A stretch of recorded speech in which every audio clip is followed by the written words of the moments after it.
Strategic bombing is a military strategy used in a total war with the goal of defeating the enemy by destroying their morale or their economic ability to produce and transport materiel to the theaters of military operations, or both. It is a systematically organized and executed attack from the air which can utilize strategic bombers, long or medium-range missiles, or nuclear-armed fighter-bomber aircraft to attack targets deemed vital to the enemy's war-making capability. One of the aims of war is to demoralize the enemy, so that peace or surrender becomes preferable to continuing the conflict. Strategic bombing has been used to this end. The phrase terror bombing entered the English lexicon towards the end of World War II, and many strategic bombing campaigns and individual raids have been described as terror bombing by commentators and historians. Because the term has pejorative connotations, some, including the Allies of World War II, have preferred to use euphemisms such as will to resist, and morale bombings. The theoretical distinction between tactical and strategic air warfare was developed during the interbellum between the two world wars. Some leading theorists of strategic air warfare, during this period were the Italian Giulio Douhet, the Trenchard School in Great Britain, and General Billy Mitchell in the United States. These theorists were highly influential, both on the military justification for an independent air force and in influencing political thoughts on a future war, as exemplified by Stanley Baldwin's 1932 comment that the bomber will always get through. Definition: while the distinction between tactical, operational, and strategic bombing can be blurred, they are distinct methodologies generally used for different purposes. Strategic bombing is a methodology distinct from both tactical bombing and the use of strategic air assets in an operational capacity. Such a strategy usually involves sustained attacks over a period of time on targets that affect an enemy state's overall war-making capability, such as factories, railroads, oil refineries, and other resources. Less frequently, individual strategic attacks are made against point targets, such as Britain's RAF Bomber Command attacks against the Ruhr dams by means of the bouncing bomb designed by Barnes-Wallis in May 1943. As strategic bombing aims to undermine an enemy state's ability to wage war, strategic bombers need to be able to reach targets throughout most or all of that state, and so have tended to be larger, longer-ranged aircraft. Strategic bombers have also been used to support major military ground operations, such as the isolation of Normandy through the bombing of transportation hubs throughout northern France in support of the D-Day invasion, or the carpet bombing of the Axis front lines west of Saint-Lô in support of Operation Cobra.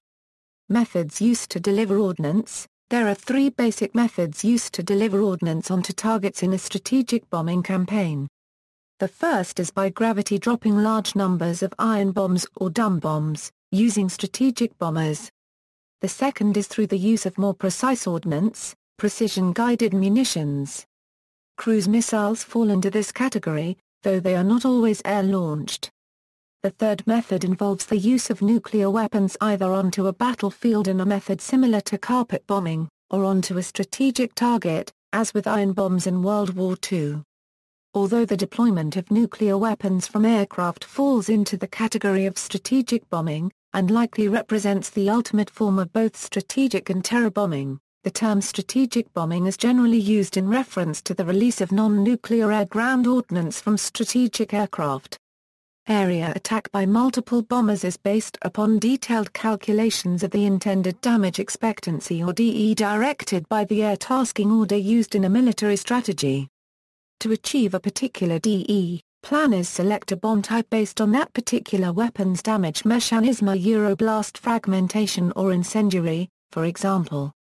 Planners then calculate the single sortie probability of damage and extrapolate from there, adding sorties until the probability of damage meets or exceeds the required DE. As weapons have grown more precise, the need for mass formations dropping masses of bombs has decreased, and it is now possible for a single bomb to accomplish what in the past took many bombers. In fact, one B-52 can now drop a single bomb from many miles away that can be programmed to strike a target as small as a window or doorway from a chosen direction and at a pre-selected angle. This can focus the blast in a given direction and can dramatically reduce the risk of collateral damage to other buildings and consequent unintended civilian casualties. Strategic bombing by multiple modern strategic bombers like the B-52 can be likened to an hour during the Battle of the Somme bottled into a 30-second time period. However, some believe this delivery method has been rather ineffective in attacking an enemy nation's war-making capability, due to the imprecise nature of the attack. Others cite the destruction of enemy infrastructure, resources expended on civil defense and physical protection of sites, and the reallocation of military resources away from the battlefield in order to staff response and air and ground anti-aircraft assets as proof of its efficacy. In either case, the unintended mass civilian casualties, terror caused, and ethical questions raised draws adverse long-term attention to the morality of strategic bombing. Carpet bombing, often confused with strategic bombing, is the use of strategic air assets for operational objectives in support of ground forces. Its use during Operation Cobra is the best-known example. Carpet bombing is viewed ambivalently by ground forces, due to the inevitable friendly casualties caused by bombers dropping their ordnance short of the aiming point either through error or bomb creep. The use of smart weapons is preferred by some nations for two reasons. First, it can be less devastating. Due to the greater accuracy of precision-guided weapons, there is less risk of civilian casualties. The second reason is the more focused damage associated with precision weapons. Strategic bombing can destroy an entire block, but miss the vital components of a factory. Precision weapons can attack precise components of designated targets, increasing the likelihood of a successful attack. However, the shock value of precision bombing is less severe than of area bombing. Unless multiple precision weapons are used, the enemy may seek cover or disperse to different parts of the targeted area. Additionally, area bombing can have an initial significant psychological effect, as the bombing of cities early in World War II terrified their citizens. Enemy morale and terror bombing. One of the aims of war is to demoralize the enemy. Facing continual death and destruction may make the prospect of peace or surrender preferable. The proponents of strategic bombing between the world wars, such as General Douhet, expected that direct attacks upon an enemy country's cities by strategic bombers would lead to rapid collapse of civilian morale, so that political pressure to sue for peace would lead to a rapid conclusion. When such attacks were tried in the 1930s in the Spanish Civil War and the Second Sino-Japanese War they were ineffective. Commentators observed the failures in some air forces, such as the Luftwaffe, concentrated their efforts upon direct support of the troops. Terror bombing is an emotive term used for aerial attacks planned to weaken or break enemy morale. Use of the term to refer to aerial attacks implies the attacks are criminal according to the law of war, or if within the laws of war are nevertheless a moral crime.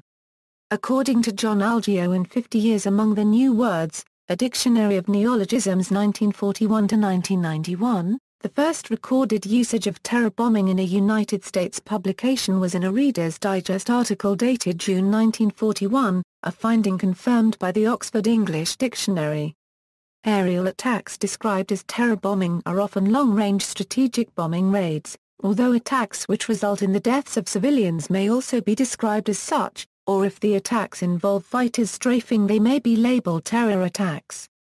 Development of the term terror bombing German propaganda minister Joseph Goebbels and other high-ranking officials of the Third Reich frequently described attacks made on Germany by the Royal Air Force and the United States Army Air Forces during their strategic bombing campaigns as Terrorangriff, terror attacks.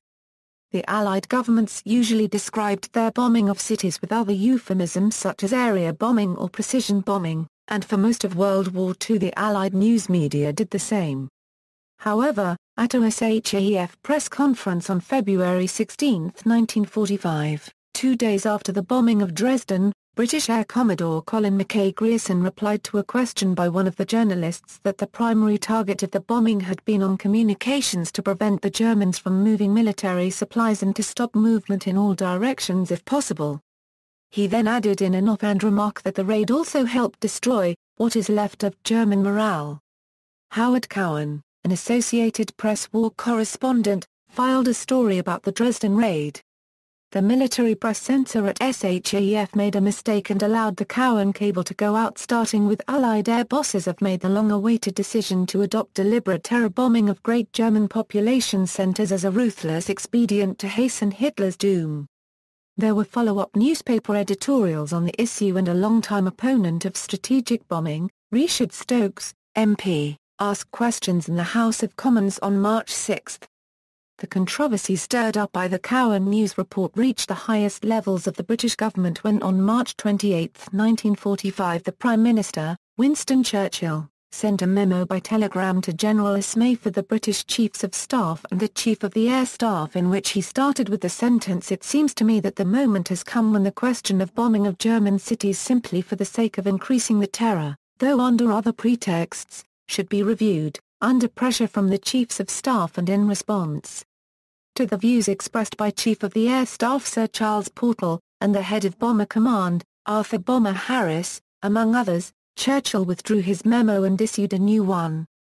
This was completed on April 1, 1945, and started instead with the usual British euphemism for attacks on cities, "It seems to me that the moment has come when the question of the so-called area bombing of German cities should be reviewed from the point of view of our own interests." Many strategic bombing campaigns and individual raids of aerial warfare have been described as terror bombing by commentators and historians since the end of World War II. But because the term has pejorative connotations, others have denied that such bombing campaigns and raids are examples of terror bombing. History and origins. World War I. Strategic bombing was used in World War I, though it was not understood in its present form. The first bombing of a city was on the night of 24 August 25, 1914, when 8 bombs were dropped from a German airship onto the Belgian city of Antwerp. The first effective strategic bombing was pioneered by the Royal Naval Air Service in 1914. The mission was to attack the Zeppelin production lines and their sheds at Cologne and Darwin-Courteseldorf. Led by Charles Rumney Sampson, the force of 4 aircraft inflicted minor damage on the sheds. The raid was repeated a month later with slightly more success. Within a year or so, specialized aircraft and dedicated bomber squadrons were in service on both sides. These were generally used for tactical bombing. The aim was that of directly harming enemy troops, strong points, or equipment, usually within a relatively small distance of the front line. Eventually, attention turned to the possibility of causing indirect harm to the enemy by systematically attacking vital rear area resources. The most well-known attacks were those done by Zeppelins over England through the course of the war. The first aerial bombardment of English civilians was on January 19, 1915, when 2 German Zeppelins dropped 24 50-kilogram high-explosive bombs and ineffective 3-kilogram incendiaries on the eastern England towns of Great Yarmouth, Sheringham, Kings Lynn, and the surrounding villages. In all, 4 people were killed and 16 injured, and monetary damage was estimated at £7,740. German dirigibles also bombed on other fronts, for example in January 1915 on Liepaja in Latvia. In 1915 there were 19 more raids, in which 37 tons of bombs were dropped, killing 181 people and injuring 455. Raids continued in 1916. London was accidentally bombed in May, and in July the Kaiser allowed directed raids against urban centres. There were 23 airship raids in 1916, in which 125 tons of ordnance were dropped, killing 293 people and injuring 691. Gradually British air defences improved. In 1917 and 1918, there were only 11 Zeppelin raids against England, and the final raid occurred on August 5, 1918, which resulted in the death of K.K. Peter Strasser, commander of the German Naval Airship Department. By the end of the war, 51 raids had been undertaken, in which 5,806 bombs were dropped, killing 557 people and injuring 1,358. These raids caused only minor hampering of wartime production, by later standards. A much greater impact was the diversion of 12 aircraft squadrons, many guns, and over 10,000 men to air defences. Initially the raids generated a wave of hysteria, partially caused by media. This revealed the tactic's potential as a weapon that was of use for propagandists on both sides. The late Zeppelin raids were complemented by the Gotha bomber, which was the first heavier-than-air bomber to be used for strategic bombing. The French army on June 15, 1915, attacked the German town of Karlsruhe, killing 29 civilians and wounding 58. Further raids followed until the armistice in 1918. In a raid in the afternoon of June 22, 1916, the pilots used outdated maps and bombed the location of the abandoned railway station, where a circus tent was placed, killing 120 persons, most of them children. The British also stepped up their strategic bombing campaign. In late 1915, the order was given for attacks on German industrial targets and the 41st Wing was formed from units of the RNAS and Royal Flying Corps. The RNAS took to strategic bombing in a bigger way than the RFC, who were focused on supporting the infantry actions of the Western Front. At first the RNAS attacked the German submarines in their moorings and then steelworks, further in targeting the origin of the submarines themselves. In early 1918 they operated their round-the-clock bombing raid, with lighter bombs attacking the town of Trier by day and large HPO-400s attacking by night. The Independent Force, an expanded bombing group, and the first independent strategic bombing force, was created in April 1918. By the end of the war, the force had aircraft that could reach Berlin, but these were never used. Interbellum following the war, the concept of strategic bombing developed. The calculations which were performed on the number of dead to the weight of bombs dropped would have a profound effect on the attitudes of the British authorities and population in the interwar years, because as bombers became larger it was fully expected that deaths from aerial bombardment would approach those anticipated in the Cold War from the use of nuclear weapons. The fear of aerial attack on such a scale was one of the fundamental driving forces of British appeasement in the 1930s. These early developments of aerial warfare led to two distinct branches in the writings of air warfare theorists: tactical air warfare and strategic air warfare. Tactical air warfare was developed as part of a combined arms attack which would be developed to a significant degree by Germany, and which contributed much to the success of the Wehrmacht during the first 4 years of World War II. The Luftwaffe became a major element of the German Blitzkrieg. Some leading theorists of strategic air warfare, namely strategic bombing during this period, were the Italian Giulio Douhet, the Trenchard School in Great Britain, and General Billy Mitchell in the United States. These theorists thought that aerial bombardment of the enemy's homeland would be an important part of future wars. Not only would such attacks weaken the enemy by destroying important military infrastructure, they would also break the morale of the civilian population, forcing their government to capitulate. Although area bombing theorists acknowledged that measures could be taken to defend against bombers using fighter planes and anti-aircraft artillery, the maxim of the times remained the bomber will always get through.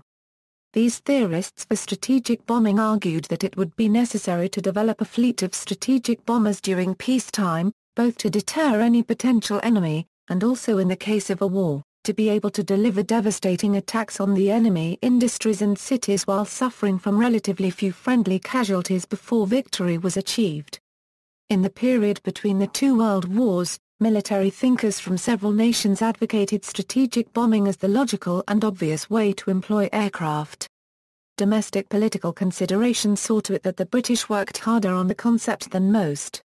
The British Royal Flying Corps and Royal Naval Air Service of the Great War had been merged in 1918 to create a separate air force, which spent much of the following 2 decades fighting for survival in an environment of severe government spending constraints. In Italy, the air power prophet General Giulio Douhet asserted the basic principle of strategic bombing was the offensive, and there was no defense against carpet bombing and poison gas attacks. Douhet's apocalyptic predictions found fertile soil in France, Germany, and the United States, where excerpts from his book The Command of the Air were published. These visions of cities laid waste by bombing also gripped the popular imagination and found expression in novels such as Douhet's The War of 19, and H. G. Wells' The Shape of Things to Come. Douhet's proposals were hugely influential amongst Air Force enthusiasts, arguing as they did that the bombing air arm was the most important, powerful, and invulnerable part of any military. He envisaged future wars as lasting a matter of a few weeks.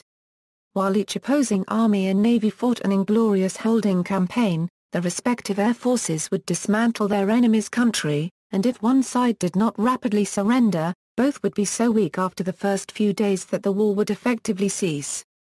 Fighter aircraft would be relegated to spotting patrols, but would be essentially powerless to resist the mighty bombers. In support of this theory, he argued for targeting of the civilian population as much as any military target, since a nation's morale was as important a resource as its weapons. Paradoxically, he suggested that this would actually reduce total casualties, since the time would soon come when, to put an end to horror and suffering, the people themselves, driven by the instinct of self-preservation, would rise up and demand an end to the war. As a result of DeWitt's proposals, air forces allocated greater resources to their bomber squadrons than to their fighters, and the dashing young pilots promoted in propaganda of the time were invariably bomber pilots. Royal Air Force leaders, in particular Air Chief Marshal Hugh Trenchard, believed the key to retaining their independence from the senior services was to lay stress on what they saw as the unique ability of a modern air force to win wars by unaided strategic bombing. As the speed and altitude of bombers increased in proportion to fighter aircraft, the prevailing strategic understanding became the bomber will always get through. Although anti-aircraft guns and fighter aircraft has proved effective in the Great War, it was accepted there was little warring nations could do to prevent massive civilian casualties from strategic bombing. High civilian morale and retaliation in kind were seen as the only answers. A later generation would revisit this, as mutual assured destruction. During the interwar period, the use of aerial bombing was developed as part of British colonial policy, with Hugh Trenchard as its leading proponent, Sir Charles Portal, Sir Arthur Harris, and Sidney Bufton. The Trenchard school theories were successfully put into action in Mesopotamia, where RAF bombers used high explosive bombs, gas bombs, and strafing against guerrilla forces. The techniques of so-called air control included also target marking and locating, as well as formation flying. Arthur Harris, a young RAF squadron commander, reported after a mission in 1924, "The Arab and Kurd now know what real bombing means, in casualties and damage. They know that within 45 minutes a full-sized village can be practically wiped out and a third of its inhabitants killed or injured." Despite such statements, in reality RAF forces took great care when striking at targets. RAF directives stressed, "In these attacks, endeavor should be made to spare the women and children as far as possible, and for this purpose a warning should be given, whenever practicable." It would be wrong even at this stage to think that air power was simply seen as a tool for rapid retribution. A statement clearly pointed out that the ability of aircraft to inflict punishment could be open to abuse. Their power to cover great distances at high speed, their instant readiness for action, their independence of communications, their indifference to obstacles and the unlikelihood of casualties to air personnel combine to encourage their use offensively more often than the occasion warrants. In strikes over Yemen in over a 6-month period, 60 tons of bombs were dropped in over 1,200 hours of flying. By August 1928, total losses in ground fighting and air attack, on the Yemeni side, were 65 killed or wounded. Between the wars the RAF conducted 26 separate air operations within the Aden Protectorate. The majority were conducted in response to persistent banditry or to restore the government's authority. Excluding operations against Yemeni forces which had effectively ceased by 1934 a total of 12 deaths were attributed to air attacks conducted between 1919 and 1939. Bombing as a military strategy proved to be an effective and efficient way for the British to police their Middle East protectorates in the 1920s. Fewer men were required as compared to ground forces. Pre-war planners, on the whole, vastly overestimated the damage bombers could do, and underestimated the resilience of civilian populations. Jingoistic national pride played a major role, for example, at a time when Germany was still disarmed and France was Britain's only European rival. Trenchard boasted, "The French in a bombing duel would probably squeal before we did." At the time, the expectation was any new war would be brief and very savage. a British cabinet planning document in 1938 predicted that, if war with Germany broke out, 35% of British homes would be hit by bombs in the first 3 weeks. This type of expectation might justify the appeasement of Hitler in the late 1930s. During the Spanish Civil War, the bombing of Guernica by German aviators including the Condor Legion, under nationalist command, resulted in the near destruction of that Spanish town, and casualties estimated to be between 500 and 1,500 people. Though this figure was relatively small, aerial bombers and their weaponry were continually improving, already suggesting the devastation what was to come in the near future. Yet, during the Spanish Civil War, the bomber will always get through theory started to appear doubtful, as quoted by the U.S. attaché copyright in 1937, only the peacetime theory of the complete invulnerability of the modern type of bombardment airplane no longer holds. The increased speeds of both the bombardment and pursuit plane have worked in favor of the pursuit. The Flying Fortress died in Spain.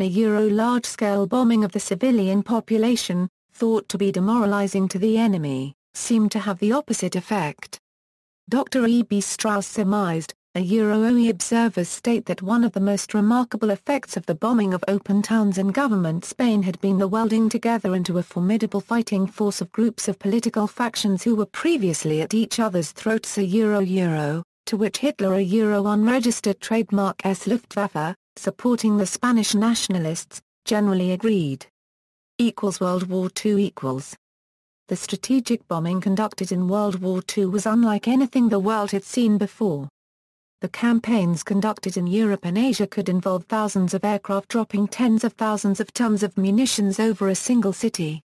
The practice of area bombardment came to prominence during World War II with the use of large numbers of unguided gravity bombs, often with a high proportion of incendiary bombs, to effect indiscriminate bombing of the target region.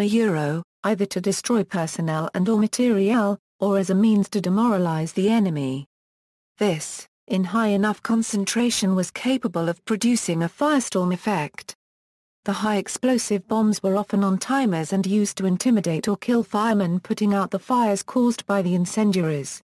Initially, this was effected by multiple aircraft, often returning to the target in waves. Nowadays, a large bomber or missile can be used to create the same effect on a small area by releasing a relatively large number of smaller bombs. Strategic bombing campaigns were conducted in Europe and Asia. The Germans and Japanese made use of mostly twin-engined bombers with a payload generally less than 5,000 pounds, and never produced larger craft to any great extent. By comparison, the British and Americans developed their strategic force based upon much larger four-engined bombers for their strategic campaigns.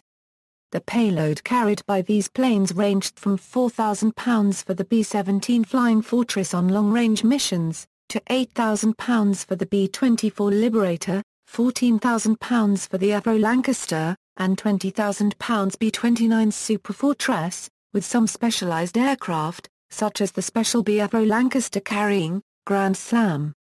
During the first year of the war in Europe, strategic bombing was developed through trial and error. The Luftwaffe had been attacking both civilian and military targets from the very first day of the war, when Germany invaded Poland on September 1, 1939. A strategic bombing campaign was launched by the Germans as a precursor to the invasion of Great Britain via England to force the RAF to engage the Luftwaffe and so be destroyed either on the ground or in the air. When that tactic failed, and the RAF won the Battle of Britain, the Germans launched their nighttime blitz hoping to break British morale and to be cowed into making peace. Initially, the Luftwaffe raids took place in daylight, then changed to night bombing attacks when losses became unsustainable. The RAF, initially espousing a precision bombing doctrine, also switched to night bombing, also due to excessive losses. Before the Rotterdam Blitz on May 14, 1940, the British restricted themselves to tactical bombing west of the Rhine and naval installations.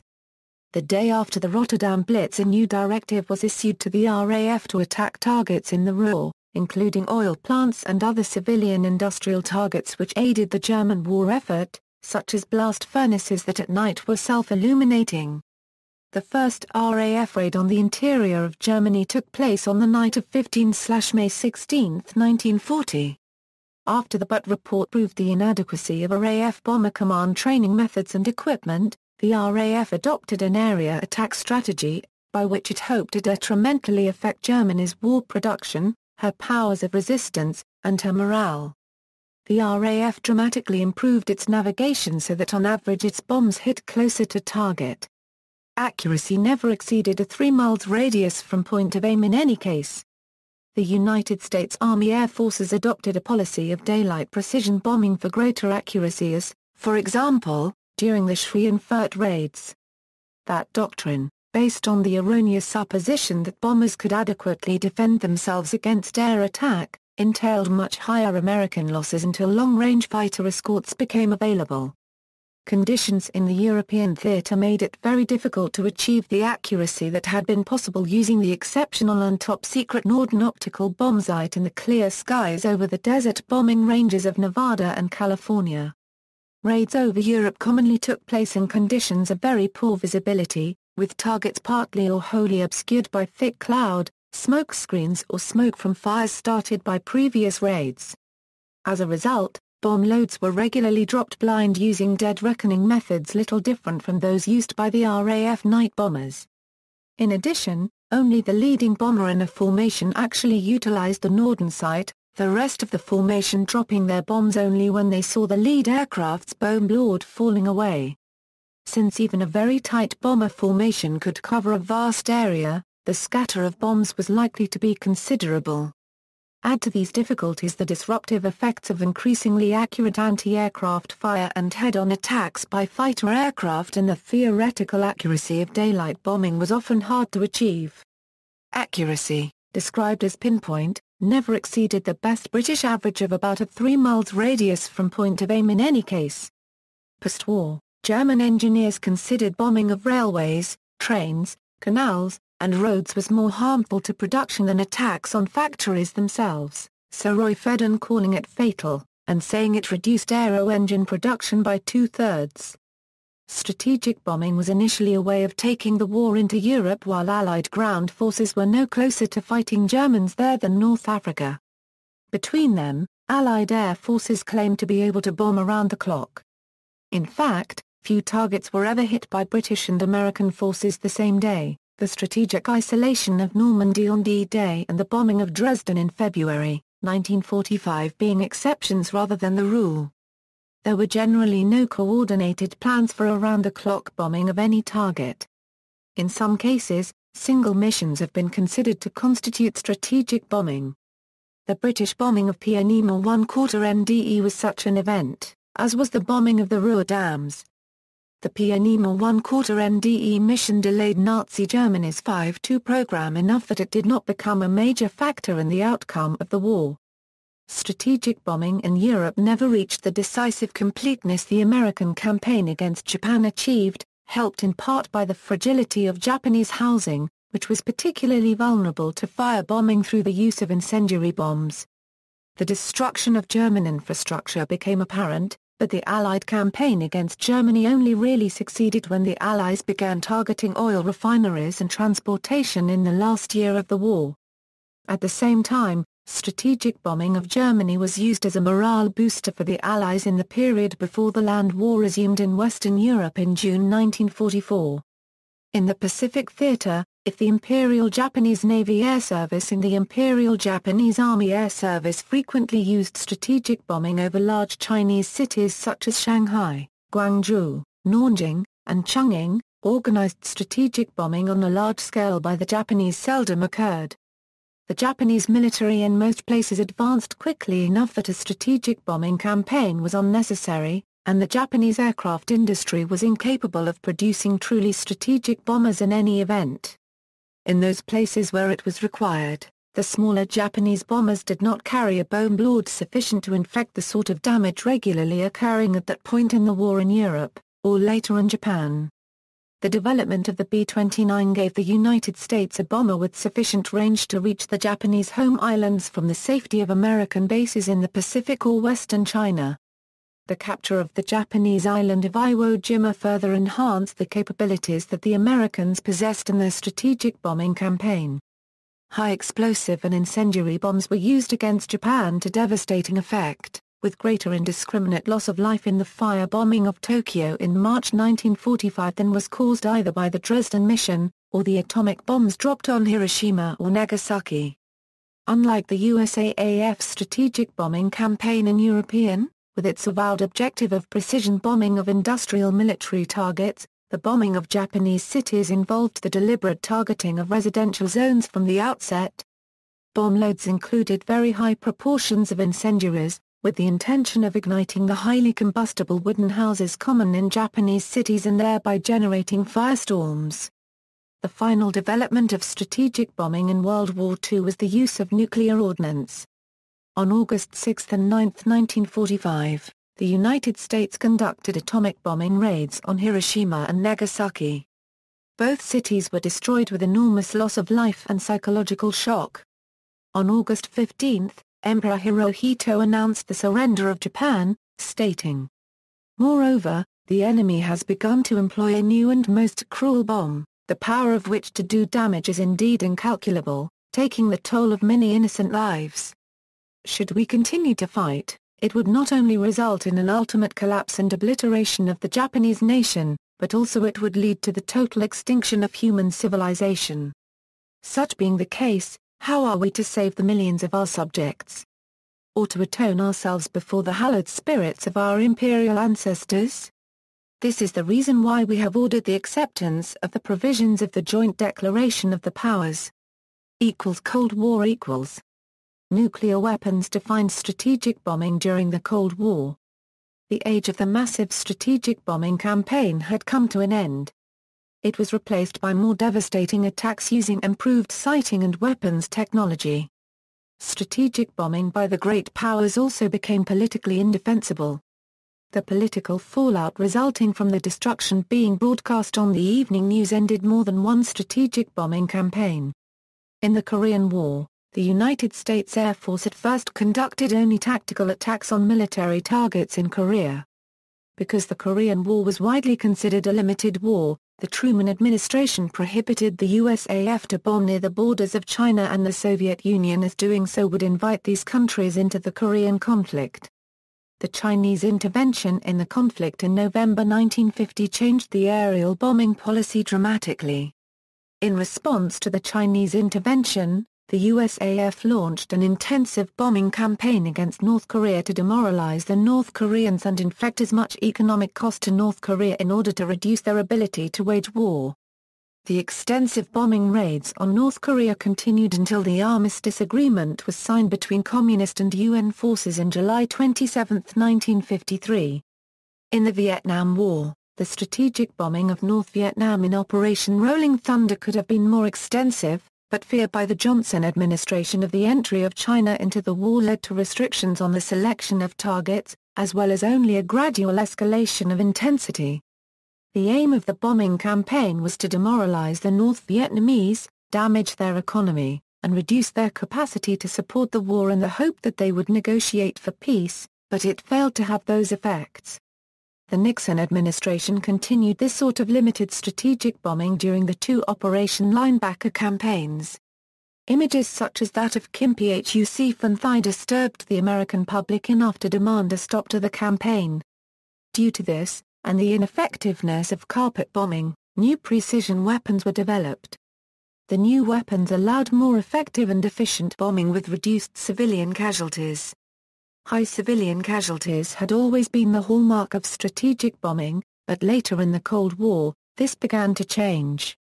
Strategic bombing was entering a new phase of high-intensity attacks, specifically targeting factories taking years and millions of dollars to build. Post-Euro Cold War equals. Strategic bombing in the post-Euro Cold War era is defined by American advances in and the use of smart munitions. The developments in guided munitions meant that the coalition forces in the First Gulf War were able to use them, although the majority (93% of bombs dropped in that conflict were still conventional, unguided bombs. More frequently in the Kosovo War, and the initial phases of Operation Iraqi Freedom of 2003, strategic bombing campaigns were notable for the heavy use of precision weaponry by those countries that possessed them. Although bombing campaigns were still strategic in their aims, the widespread area bombing tactics of World War II had mostly disappeared. This led to significantly fewer civilian casualties associated with previous bombing campaigns, though it has not brought about a complete end to civilian deaths or collateral property damage. Additionally, strategic bombing via smart munitions is now possible through the use of aircraft that have been considered traditionally tactical in nature, such as the F-16 Fighting Falcon or F-15E Strike Eagle, which had been used during Operation Desert Storm, Operation Enduring Freedom and Operation Iraqi Freedom to destroy targets that would have required large formations of strategic bombers during World War II. Some people refer to such pinpoint destruction of strategic, logistical or communications command targets as strategic interdiction in order to distinguish from the large concentrated use of conventional or nuclear weapons against highly concentrated population centers or industrial targets, which is what strategic bombing had traditionally connoted during World War II and the Cold War. That said, such bombing still may have a place, as evidenced during the 2008 South Ossetia War when Russian aircraft attacked the shipbuilding center of Poti. Technological advances. A further question is raised when some see the blurring of strategic and tactical targets and missions, particularly when tactical aircraft are frequently used to carry out strikes on targets with significant strategic importance as a result of technological advances in aircraft design and munition guidance and penetration.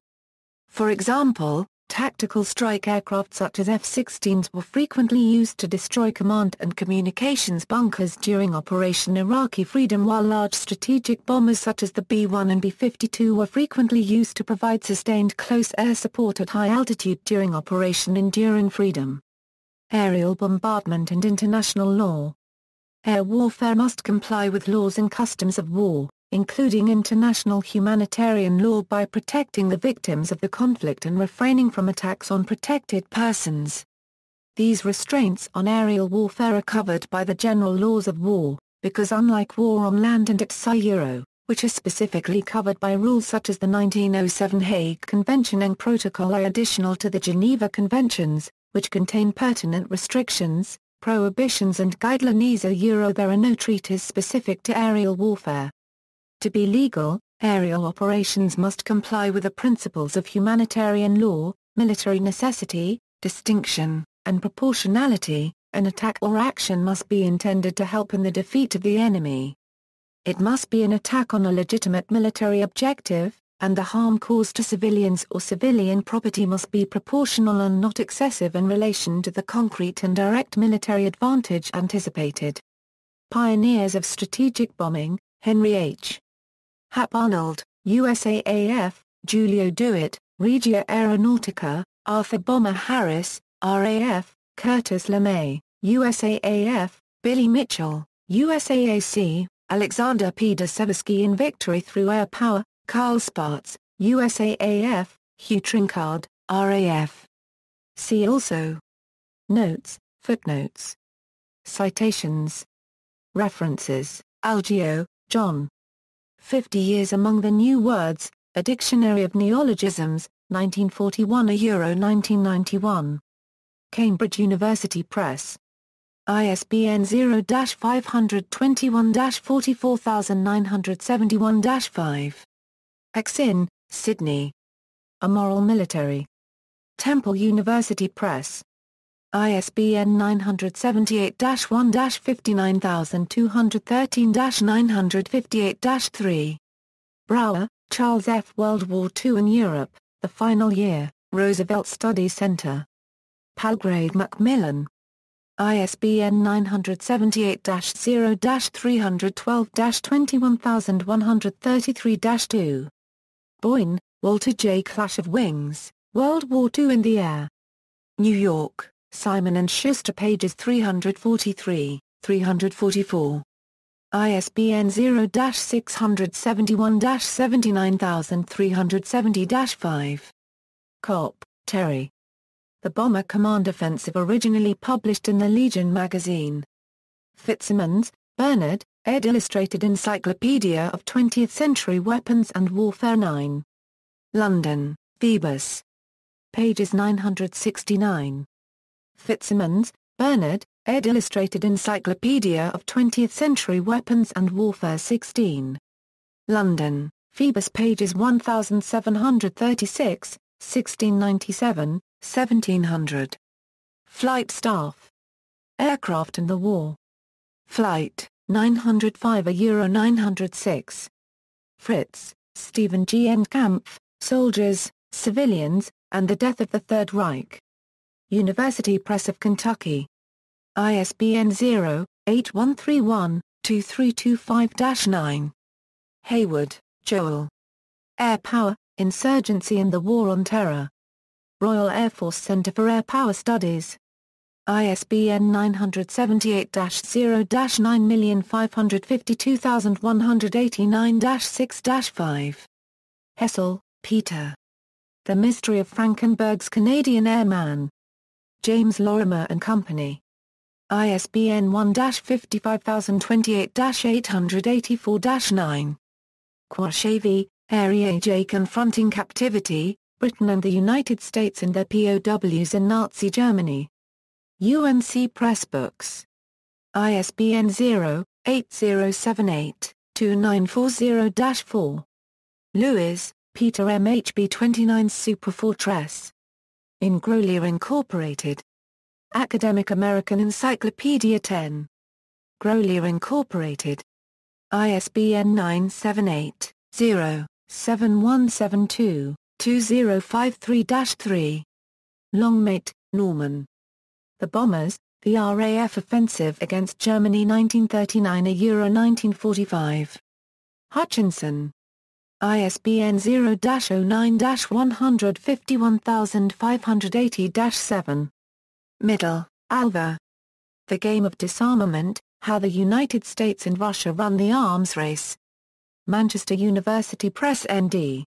ISBN 0-7190-0693-7. Amici, David. Manchester University Press. ISBN 0-7190-2960-0. Overy, R.J. The Air War, 1939 Euro 1945. Brasses. ISBN 978-1-57488-716-7. Taylor, Frederick. Dresden, Tuesday 13 February 1945. London, Bloomsbury. ISBN 0-7475-7084-1. Further reading, Biddle, Tammy Davis. Rhetoric and Reality in Air Warfare, The Evolution of British and American Ideas About Strategic Bombing, 1914 Euro 1945, Boog, Horst, ed. The Conduct of the Air War in the Second World War, Boog, Horst, ed. Germany and the Second World War, Volume 7, The Strategic Air War in Europe and the War in the West and East Asia, 1943 Euro 1944/5. 928 pp. Official German History Vol 7 excerpt and text search. Online edition, Buckley, John. Air Power in the Age of Total War. Indiana University Press. ISBN 0-253-33557-4. Clodvilter, Mark. Aiming to Break Will, America's World War II Bombing of German Morale and Its Ramifications, Journal of Strategic Studies, June 2010, Volume 33 Issue 3, pages 401 Euro 435, Clodvilter, Mark. Beneficial Bombing, The Progressive Foundations of American Air Power, 1917 Euro 1945 347 pages, Craven, Wesley Frank and James Lee Cate. The Army Air Forces in World War II, Official USAF History, Davis, Richard G. Bombing Strategy Shifts, 1944-45, Air Power History 3933-45, Franklin, Noble, and Charles Webster. The Strategic Air Offensive Against Germany, 1939 Euro 1945, Official RAF History, Futrell, Robert Frank. Ideas, Concepts, Doctrine, A History of Basic Thinking in the United States Air Force, 1907–1964, Grayling, Anthony C. Among the Dead Cities, The History and Moral Legacy of the WWII Bombing of Civilians in Germany and Japan, Griffith, Charles. The Quest, Hayward Hansel and American Strategic Bombing in World War II Online Edition, Hansel, J.R., Hayward's Airplan That Defeated Hitler Online Version, Kennett, Libby A History of Strategic Bombing, Koch, H.W. The Strategic Air Offensive Against Germany, The Early Phase, September 1940. The Historical Journal, 34 pages 117 €41 online at JSTOR, Levine, Alan J. The Strategic Bombing of Germany, 1940 1945 online edition, McIsaac, David. Strategic Bombing in World War II, Messenger, Charles. Bomber Harris and the Strategic Bombing Offensive, 1939 1945, Defends Harris, Neelands, Robin. The Bomber War, The Allied Air Offensive Against Nazi Germany, Overy. Richard. The Means to Victory, Bombs and Bombing in Overy, Why the Allies Won, pages 101–33, Overy. Richard. The Bombers and the Bombed, Allied Air War over Europe 1940–1945, 592 pp. Excerpt and text search. A longer version was published in UK as The Bombing War, Europe, 1939–1945, 880 pp. Sherry, Michael. The Rise of American Air Power, The Creation of Armageddon, Important Study 1930s–1960s, Smith, Malcolm. The Allied Air Offensive, Journal of Strategic Studies 13 No. 1 pages 67–83, Spate. James M. Bombing Vindicated G. Blaise, 1944. A Scene, B0007 IVW7K, Vrea, Anthony. The Bomber Offensive, British, Webster, Charles and Noble Frankland, The Strategic Air Offensive Against Germany, 1939–1945, 4 vol. Important Official British History, Irrell, Kenneth P. The Strategic Bombing of Germany in World War II, Costs and Accomplishments, Journal of American History 73 702–713. Good place to start. In JSTOR, Irrell, Kenneth P. Death from the Heavens, A History of Strategic Bombing.